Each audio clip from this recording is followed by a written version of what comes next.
ஓம் ஸ்ரீ குருப்யோ நமஹ. தென்னாருடைய பெரியவா போற்றி, எந்நாட்டவர்க்கும் இறைவா போற்றி. சர்வஜ்ஞா சர்வவ்யாபி பெரியவா சரணம். மாயப்பிறப்பருக்கும் மகா பெரியவாடி போற்றி. ஓம் ஸ்ரீ மகாமகணபதயே நமஹ. ஸ்ரீ சந்திரசேகராமிருதம் அமிர்ததாரை 1277.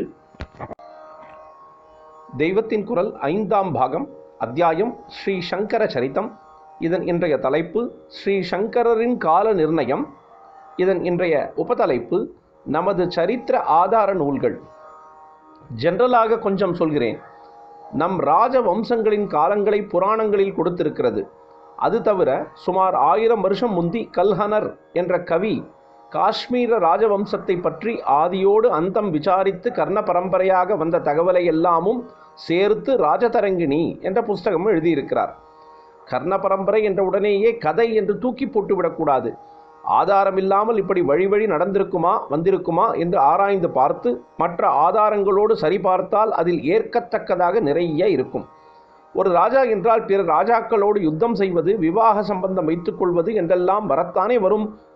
அதனால் காஷ்மீர வம்சாவளியை சொல்லிக்கொண்டு போகும் தரங்கிணி அந்தந்த காலங்களில் இந்தியாவில் இருந்து வந்த இதர ராஜாக்களை பற்றியும் தெரிவித்து விடுகிறது. அநேக இடங்களில் இதில் இருப்பதும் புராணங்களில் சொல்லி இருப்பதும் ஒத்துப்போய் விடுகின்றன. நேபாளத்தில் ஆதியிலிருந்து ஆட்சி நடத்தியவர்களை பற்றி வரிசை வரிசையாக காலம் சொல்லி ராஜவம்சாவளி என்று இருக்கிறது. கிரானிக்கல் ஆஃப் நேபாள் என்று இங்கிலீஷில் சொல்கிறார்கள். பண்டிட் பகவான் லால் இந்திராஜி என்பவர் ஒரு புத்த பிக்ஷுவிடமிருந்து இந்த வம்சாவளியை பெற்று பிரகாசப்படுத்தி இருக்கிறார். மகாபாரத காலத்திலிருந்து அதில் ராஜாக்களின் பெயர்களும் காலங்களும் கொடுத்திருக்கிறது. அதிலிருந்தும் நம் சரித்திர புருஷர்களின் காலத்தை பற்றி அறிய முடிகிறது. புராணம் முதலான மற்ற சோர்ஸுகளிலிருந்து நாம் பெறும் தகவல்களில் பல இதோடு ஆச்சரியமாக ஒத்துப்போகிறது. இலங்கையில் மகாவம்சம் என்று ஒரு புஸ்தகம், குறைந்தபட்சம் 1500 வருஷத்துக்கு முற்பட்டது. அந்த தேசத்திலே பௌத்த மதத்தின் வரலாறு என்ன என்று அது தெரிவிக்கிறது. ஹிந்து புஸ்தகங்களை விட பௌத்த புஸ்தகங்களுக்கு சத்தியத்துவம் ஜாஸ்தி என்று காட்டுவது ரிசர்ச்காரர்களின் வழக்கம். அதனால் அவர்களும் மகாவம்சத்தை பெரும்பாலும் நம்பலாம் என்று சொல்கிறார்கள். ராஜாவின் ஆதரவு அல்லது அனாதரவிலேயே மத வளர்ச்சி அல்லது நலிவு ஏற்பட்டிருப்பதால் மகாவம்சம் ராஜவம்சங்களை பற்றியும் தெரிவித்து விடுகிறது.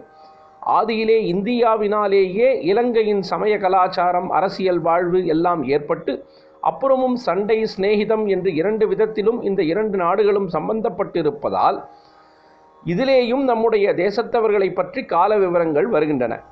புராணங்கள் வடக்கே ஒரு கோடியில் காஷ்மீரத்தின் ராஜதரங்கிணி, இன்னொரு கோடியில் நேபாளி வம்சாவளி, தென்கோடியிலே இலங்கையின் மகாவம்சம் என்று எல்லாவற்றையும் வைத்துக்கொண்டு அவை எங்கே ஒத்துப்போகின்றன என்று பார்த்து அப்படிப்பட்டவற்றையாவது நாம் ஒப்புக்கொள்வது என்று வந்தால் நன்றாக இருக்கும்.